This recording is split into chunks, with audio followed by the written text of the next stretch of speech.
is Melissa Brown. Today we will be reading the book Giraffes Can't Dance, written by Giles and LEA and illustrated by Guy Parker Reese.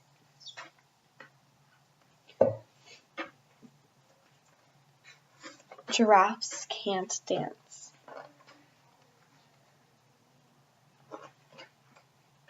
Gerald was a tall giraffe whose neck was long and slim, but his knees were awfully crooked and his legs were rather thin. He was very good at standing still and munching shoots off trees, but when he tried to run around, he buckled at the knees. Now every year in Africa, they hold the jungle dance, where every single animal turns up to skip and prance. And this year, when the day arrived, poor Gerald felt so sad, because when it came to dancing, he was really very bad. The warthogs started waltzing, and the rhinos rock and rolled.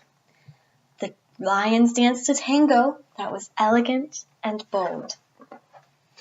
The chimps all did a cha-cha with a very Latin feel, and 8 baboons then teamed up for a splendid Scottish reel.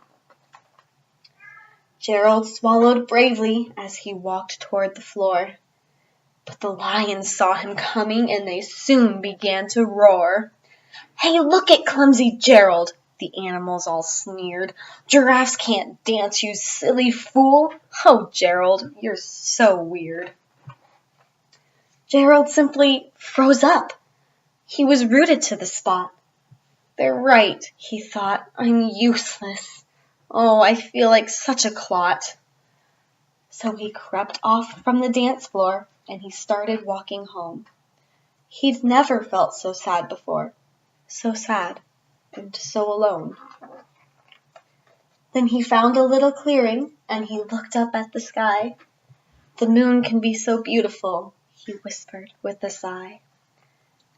"Excuse me," coughed a cricket, who'd seen Gerald earlier on, "but sometimes when you're different, you just need a different song. Listen to the swaying grass and listen to the trees. To me, the sweetest music is those branches in the breeze. So imagine that the lovely moon is playing just for you. Everything makes music if you really want it to." With that, the cricket smiled and picked up his violin. Then Gerald felt his body do the most amazing thing. His hooves had started shuffling, making circles on the ground. His neck was gently swaying, and his tail was swishing round. He threw his legs out sideways, and he swung them everywhere. Then he did a backward somersault and leapt up in the air. Gerald felt so wonderful. His mouth was open wide. "I'm dancing! Yes, I'm dancing! I'm dancing!" Gerald cried.